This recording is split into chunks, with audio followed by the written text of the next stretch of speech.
अस्सलाम वालेकुम स्टूडेंट्स। ये एक्सरसाइज 2.4 के कुछ क्वेश्चन रहते थे, तो let's solve them. Question number 37 में कहा गया कि the value of a machine is expected to decrease, और किस रेट से, लीनियर रेट से वो डिक्रीज कर रही है। ठीक है, और आपके पास 2 डेटा पॉइंट्स दिए हुए हैं।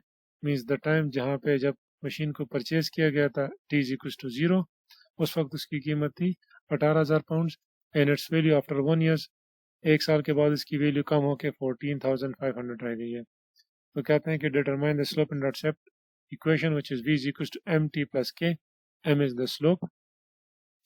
और पार्ट बी में आप इंटरप्रेट करें the meaning of slope and v intercept, and third में कहते हैं कि solve for the t intercept and intercept interpret its meaning. तो उसके लिए टाइम ऑफ परचेज क्या था, t इज इक्वल टू 0, जिस टाइम परचेज किया था उस वक्त टाइम 0। ठीक है, और उस वक्त मशीन की प्राइस थी $18,000।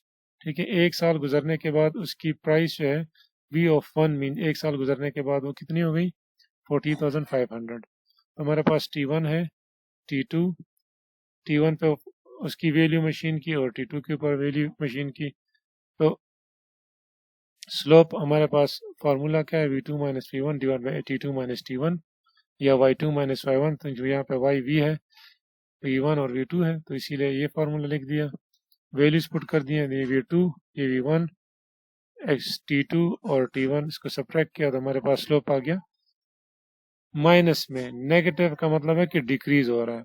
ठीक है, सो ये आपके पास इस इक्वेशन में m की वैल्यू पुट कर दी। अब हमें k की वैल्यू चाहिए, तो ऊपर जो 2 पॉइंट्स थे, एक ये और एक ये, इन दोनों में से कोई भी पुट कर दो। तो अगर हम v t को 0 विद उसके हिसाब से v क्या था 18,000 था, वो इस इक्वेशन में पुट करेंगे, हमारे पास k की वैल्यू आ जाएगी, और वो आप इक्वेशन में पुट कर दें इसमें, तो आपके पास पूरी की पूरी इक्वेशन आ जाएगी in terms of v and t। अब उन्हें कहा कि इंटरप्रेट करें मीनिंग।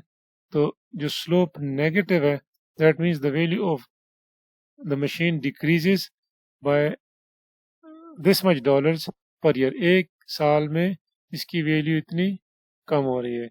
वी इंटरसेप्ट का मतलब है कि जब हमारे पास टाइम 0 है तो उस वक्त उसकी प्राइस क्या है, ये है, मतलब जब मशीन नहीं थी या उसी वक्त ली थी तो उस वक्त उसकी कीमत क्या थी 18,000।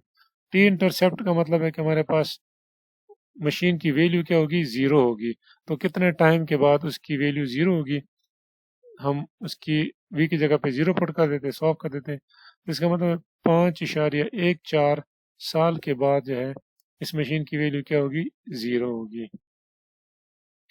इसी तरह दूसरा क्वेश्चन भी इसी तरह है, इसमें मशीन की वैल्यू आफ्टर 1 ईयर जो है वो इतनी हो जाती है। ठीक है, so T is equal to 1, और 5 साल के बाद, 5 ईयर के बाद इसकी वैल्यू इतनी हो जाती है। ठीक है, वो आपसे यही कह रहे हैं कि स्लोप इंटरसेप्ट फाइंड आउट करें फॉर्म। तो इसमें हमें स्लोप चाहिए, स्लोप के लिए वही v2 minus v1, v2 minus v1, इसको सॉल्व करें। अगेन यहाँ पे वैल्यू नेगेटिव आ रही है, इसका मतलब है कि स्लोप नेगेटिव का मतलब है कि वैल्यू डिक्रीज हो रही है। तो आप इस इक्वेशन में m की जगह उसकी वैल्यू पुट कर दें तो ये इक्वेशन बन जाती है। इसमें हमें k चाहिए, तो ऊपर जो v और उसके लिहाज से करस्पॉन्डिंग t था, उनमें से कोई भी लेके इसमें पुट कर दें तो आपके पास k की वैल्यू आ जाएगी। और अब m भी है, k भी है, तो वो दोनों आप सब्सटीट्यूट कर दें इसमें, आपके पास स्लोप इंटरसेप्ट फॉर्म आ जाएगी, इक्वेशन आ जाएगी। बी में कहता है कि इसकी मीनिंग, इसको इंटरप्रेट कर दें। तो स्लोप नेगेटिव का मतलब है कि इस मशीन की वैल्यू डिक्रीज हो रही है, 1 साल में कितनी $12,000। और वी इंटरसेप्ट का मतलब है जब आपके पास शुरू में उसकी प्राइस क्या थी $96,000। ठीक है, जब टाइम 0 था, जब मशीन नहीं थी। टी इंटरसेप्ट का मतलब है कि मशीन की वैल्यू कब 0 होगी, वो टाइम फाइंड आउट करें।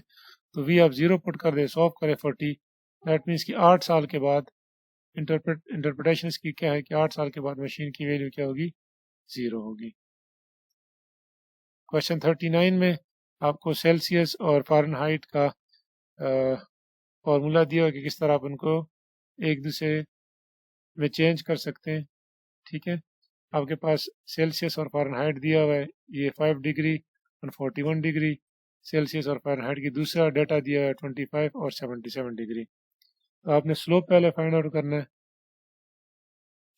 क्योंकि हमने फ़ारेनहाइट और स्लोप का ही इक्वेशन निकालना है। तो इसके लिए हमें स्लोप चाहिए, तो F2 minus F1 divide by C2 minus C1, slope निकाला तो दैट इज़ 1.8, वो इस इक्वेशन में पुट कर दिया। तो अब हमें K की वैल्यू चाहिए, तो अब इसमें से और इसमें से दोनों में से कोई भी एक पुट कर देगा, आपके पास K की वैल्यू आ जाएगी विच इज़ 32। तो आपके पास स्लोप इंटरसेप्ट फॉर्म आ गई है, F is equal to 1.8 C plus 32। Slope is equal to 1.8 का क्या मतलब है कि Fahrenheit temperature increases by 1.8 degree with 1 degree increase in Celsius. मतलब सेल्सियस में अगर 1 डिग्री इंक्रीज हो तो फ़ारेनहाइट में कितना होगा, 1.8 डिग्री इंक्रीज होगा। सी इंटरसेप्ट या सेल्सियस इंटरसेप्ट का मतलब है कि आप फ़ारेनहाइट को 0 पुट कर दो। फ़ारेनहाइट कौन से सेल्सियस डिग्री के ऊपर 0 होगा, तो आप F को 0 पुट कर दें, फार्मूले के अंदर सॉल्व करें।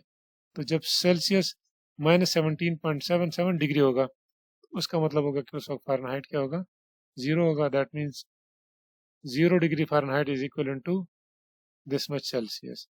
अब फ़ारेनहाइट F इंटरसेप्ट का मतलब है कि सेल्सियस 0 हो, तो सेल्सियस कब 0 होगा, ये कब इक्वलेंट होगा, जब आप C को 0 पुट कर दें तो फ़ारेनहाइट इज 32 डिग्री। इसका मतलब है कि 0 degree Celsius is equivalent to 32 degree Fahrenheit. Question 40 में आपको डाटा दिया हुआ है, ठीक है, टाइम दिया हुआ है और उसके हिसाब से वैल्यू दी हुई है 6 and 11, T2 दिया हुआ है 9 और 12.04। सो वी जहाँ पे क्या है, वैल्यू है शेयर की। तो ये टीचर्स की पेंशन स्कीम है जिसके लिए उन्होंने शेयर्स लिए हैं, तो उसकी वैल्यू दी हुई है पर यूनिट की, और टाइम मैयर इन क्वार्टर्स के, एक साल में कितने क्वार्टर्स होते हैं उसके लिहाज से उनने टाइम दिया हुआ है, ठीक है। तो पहले आपने क्या करना है, ग्राफ आपको दिया हुआ है, ग्राफ से हमने वहाँ से वैल्यू चेक की है कि ये क्या है, एक लीनियर लाइन बन रही है, ठीक है, ये इसका ग्राफ है, ये एक स्ट्रेट लाइन है, दैट मीन्स कि एक लीनियर फंक्शन है। तो लीनियर के लिए हमारे पास ये वाली इक्वेशन होती है v is equal to M T plus K. अब इसमें हमें m चाहिए और k चाहिए। m इज द स्लोप, तो v2 minus V one divide by t2 minus t1, values हमारे पास ऑलरेडी गिवन है ग्राफ से आपको, तो वो निकाला है, तो y आंसर है 0.24 आ गया। तो ये हमारा स्लोप है। अब इसमें पुट कर दिया। अब k के लिए हम अगेन ऊपर दो में से कोई भी वैल्यू पुट कर दें, अगर हम ये वैल्यू पुट कर दें और सॉल्व कर दें तो k की वैल्यू भी आ गई। तो दोनों जब हम पुट कर देते हैं तो ये हमारे पास ये इक्वेशन बन गई। अब स्लोप के मीनिंग क्या है, इंटरसेप्ट इंटरप्रिटेशन क्या है, m इज इक्वल टू 0.24। अब ये पॉजिटिव है, इसका मतलब इंक्रीज हो रहा है। So the value of the shares is increasing, किस फैक्टर से, 0.2 के फैक्टर से इंक्रीज हो रही है टाइम के साथ साथ। उसमें फिर आपसे कहा गया कि वैल्यू क्या होगी इन 30 जून 1991 को, तो उस वक्त कितना टाइम हो चुका था, 13 साल, ठीक है, 13 क्वार्टर गुजर चुके होते हैं या 13 ईयर्स। तो आप टी को 13 पुट कर दें, यू गेट द आंसर 13। अब जब वी की वैल्यू क्या होगी, शेयर की वैल्यू क्या होगी 31 मार्च 1992 को, तो उस पर टाइम क्या है 16 है, आप टी पुट कर दें, you get the answer is 13.72। इसी क्वेश्चन को आगे उन्होंने किया हुआ है कि अगर आपके पास वी ये है जो हम ऑलरेडी पिछले क्वेश्चन में निकाल चुके हैं, ठीक है, तो at T is equal to 0 अगर वैल्यू $10 हो,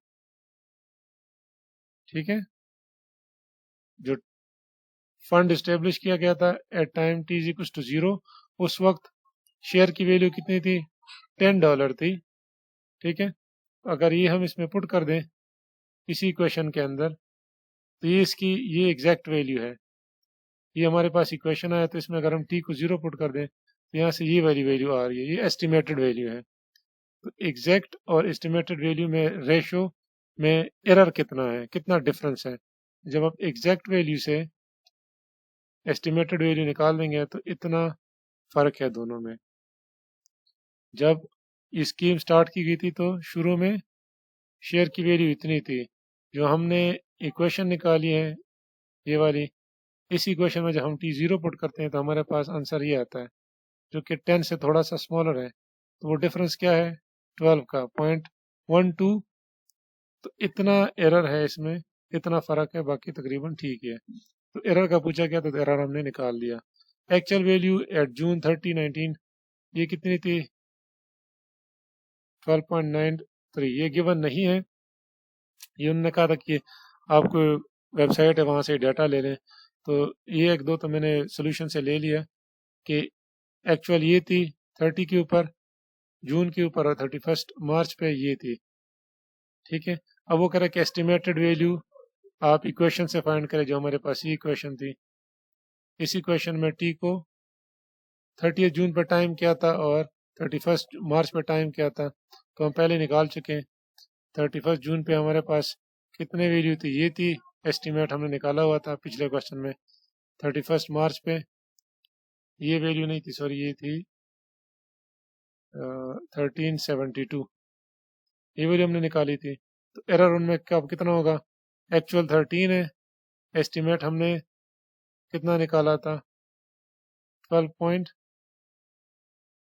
ये सॉरी, ये हमने एस्टिमेट निकाला था और ये इसकी एक्चुअल वैल्यू थी, तो डिफरेंस आ गया इतना।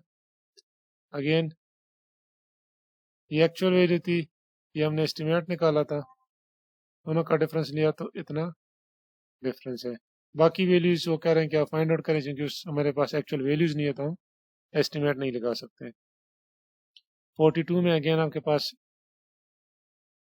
जो चीज़ है वो स्टार्ट हो रही है 1979 से, तो T1 is equal to 1, starting time जब पहला साल है। Percentage of student choosing marijuana is, उसको P से रिप्रेजेंट करते हैं परसेंटेज, तो वो कितनी है? 36.5 है। तो T1 P1 is this. T2 भी आपको गिवन है कि 11, जब ईयर 11 आ जाता है तो उस वक्त कितनी है परसेंटेज? वो कम हो गई है। तो देखिए परसेंटेज कम हो रही है तो स्लोप नेगेटिव आना चाहिए। जब हम स्लोप निकाल लेते हैं तो दैट इज -2। तो -2 का मतलब है कि स्लोप डिक्रीज हो रहा है। तो P is equal to MT plus K, इसके अंदर हम M पुट कर देते हैं -2। अब हमें K चाहिए तो दोनों पॉइंट्स में से कोई एक पॉइंट पुट कर दें और K की वैल्यू निकाल ले, तो K इज दिस वन। अब इस इक्वेशन के अंदर K की वैल्यू भी पुट कर दे तो ये आपके पास जनरल इक्वेशन बन गई है। बी में आपसे पूछ रहे हैं कि ईयर 1991 में उस वक्त आपके पास टाइम कितना था? T13 था, तो उस वक्त कितनी परसेंटेज थी? तो इसी क्वेश्चन में T की जगह पे 13 पुट कर दें तो परसेंटेज 12.5 तक नीचे आ गई है। 1995 में उस वक्त हमारे पास टाइम ग्राफ से इतना आ रहा है 17, तो आप उसमें पुट कर दें तो आपके पास आ जाता है परसेंटेज और कम हो गई है। अब इंटरप्रिटेशन के लिए स्लोप -2 है, तो इसका मतलब है कि परसेंटेज स्टूडेंट्स की जो यूज़ करते हैं वो डिक्रीज हो रही है ओवर द टाइम।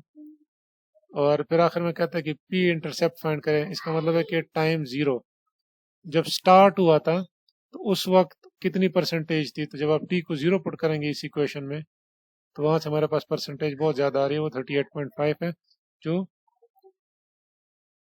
स्टार्ट में है। तो स्टार्ट में परसेंटेज ज़्यादा थी, टाइम के साथ डिक्रीज हो रही थी। तो इसका मतलब क्या है कि 1979 से पहले परसेंटेज जो थी उस स्टूडेंट की क्या थी? 38.5 थी। Thank you.